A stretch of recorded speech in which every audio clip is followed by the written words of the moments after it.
Welcome to our Lucia Capital Group Weekly video. When people talk about reaching their investment goals, a lot of times they focus on what rate of return they can achieve. But I think that may be misguided because the rate of return that you get is often just luck, whether it's good or bad. What you should focus on instead is risk management, minimizing the damage of unforeseen events. Now, Carl Richards at the New York Times stated once that risk is what's left over after you think you've thought of everything. And it's true. When you get right down to it, the riskiest things in life are the events you never see coming, which is why most people are really bad at dealing with it. The level of risk of just about anything is almost entirely dependent on how prepared you are to handle it. Big events that are well prepared for can often pass without much problem. But sometimes those events arrive out of thin air, big or small, and can have devastating consequences. That's a great lesson when it comes to saving and investing.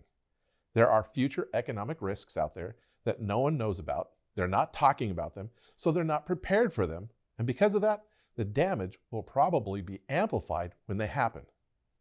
What past events turned out to be the biggest risks?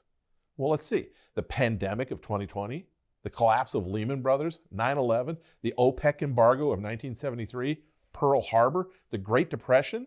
In each case, the number of people who predicted these events rounds down to 0. They turned into disasters because nobody talked about them ahead of time. So no one was prepared, which meant that people could only react to them, often by panicking. And that's when things tend to really turn bad. Someone once said that you should look at risk the way California looks at an earthquake.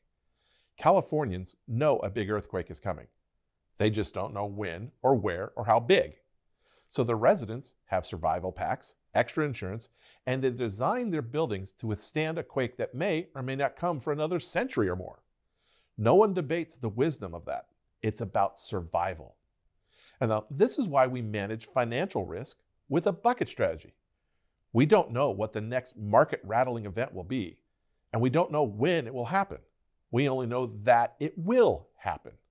So we prepare for it by setting aside non-volatile assets that provide us with several years of cash flow that won't be interrupted by market volatility.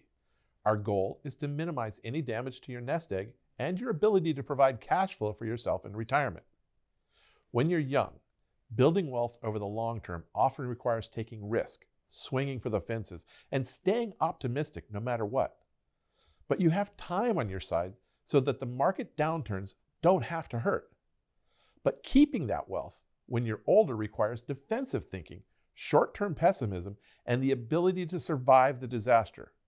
Remember, what worked for you during your accumulation phase of life can turn around and bite you during the distribution years. A risk management strategy, a bucket strategy, is designed with that in mind. At Lucia Capital Group, we've been designing bucket strategies for our clients for decades. How can we help you the most? Just give us a call.